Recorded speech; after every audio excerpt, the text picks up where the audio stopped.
ভাস্কৰজ্যোতি মহন্তৰ কথাটো বেলেগ, তেওঁৰ ওপৰত কোনোবাই সন্দেহ কৰাটো নিবিচাৰে। আৰু ভাস্কৰজ্যোতি মহন্তক মই ইয়াত SP হিচাপেও পাইছোঁ, DGP হিচাপেও পাইছোঁ।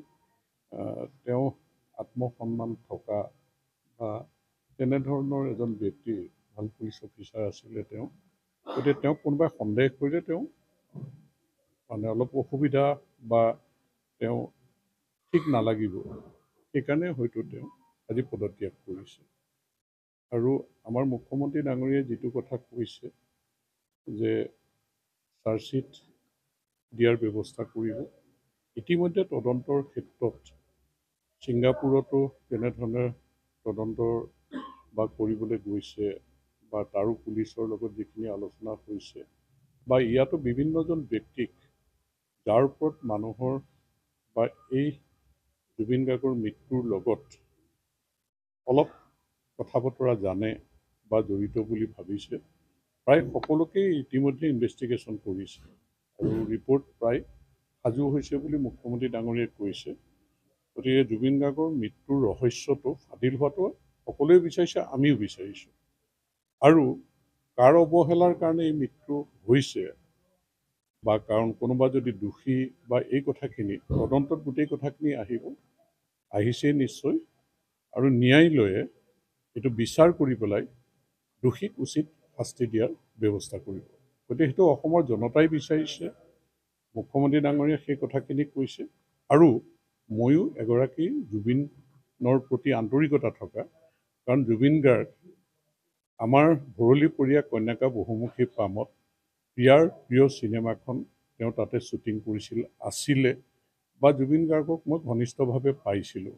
গতিকে তেওঁৰ প্ৰতি আন্তৰিকতা থকা এগৰাকী ব্যক্তি হিচাপে মই বিচাৰোঁ যে জুবিন গাৰ্গৰ মৃত্যুৰ ৰহস্য সকলোৱে, অসমৰ জনতাই যিহেতু এই ক্ষেত্ৰত খুবেই আশা কৰি আছে, গতিকে সকলোৱে জানক আৰু কাৰ অৱহেলাৰ কাৰণে হৈছে শাস্তি পোৱাটো উচিত, আৰু সেইটো মনে প্ৰাণে আমি কামনা কৰিছোঁ।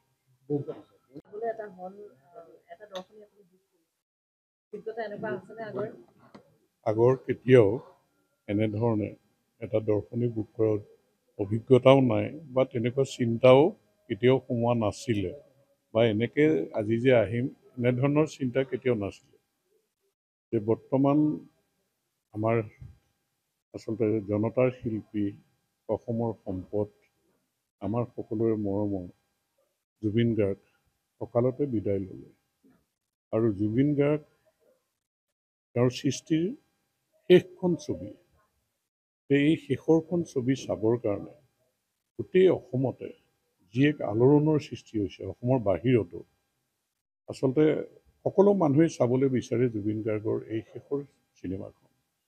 আৰু এই চিনেমাখন চাই হলৰ পৰা ওলাই মানুহৰ যি আৱেগিক হৈ পৰিছে, যে এই চিনেমাখন চোৱাৰ প্ৰতি জুবিন গাৰ্গৰ প্ৰতিটো আন্তৰিকতা বা শ্ৰদ্ধাঞ্জলি জনোৱা বা এই কথাবিলাক আছেই।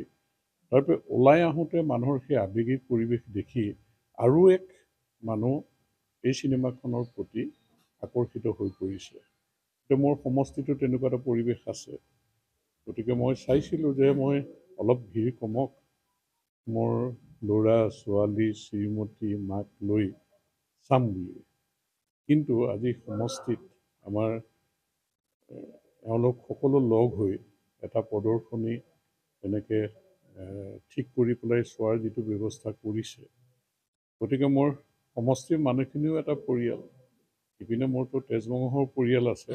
আজি তেজমঙহৰ পৰিয়ালৰ এৰি পেলাই এই যে সমষ্টিৰ যিখিনি মানুহৰ লগত মই আচলতে ইমান দিন 5 বাৰকৈ বিধায়ক কৰিছে, তেওঁলোকৰ লগত একেলগে আজি আমাৰ সকলোৰে মৰমৰ শিল্পী জুবিন গাৰ্গৰ শেষখন চিনেমা, তেওঁ আৰু হয়তো চিনেমা সৃষ্টি কৰাৰ আমাৰ পৰা যিহেতু বিদায় লৈ গ'ল, আমাক সকলোকে এৰি থৈ গ'লগৈ, গতিকে তেওঁ শেষৰখন সৃষ্টিৰ চিনেমা আজি আমাৰ এই দলৰ বা মোৰ এই পৰিয়ালটোক লৈ পেলাই একেলগে আজি চাবৰ কাৰণে আহিছোঁ। আৰু জুবিন গাৰ্গৰ প্ৰতিও শ্ৰদ্ধাঞ্জলিও জনাইছোঁ। আৰু তেওঁৰ প্ৰতি আন্তৰিকতা এটা প্ৰদৰ্শন কৰি এই হলত আজি সময় কৰিছোঁ। যিকোনো খবৰৰ বাবে যোগাযোগ কৰক 7099017330 লগতে 7099017110 নম্বৰত।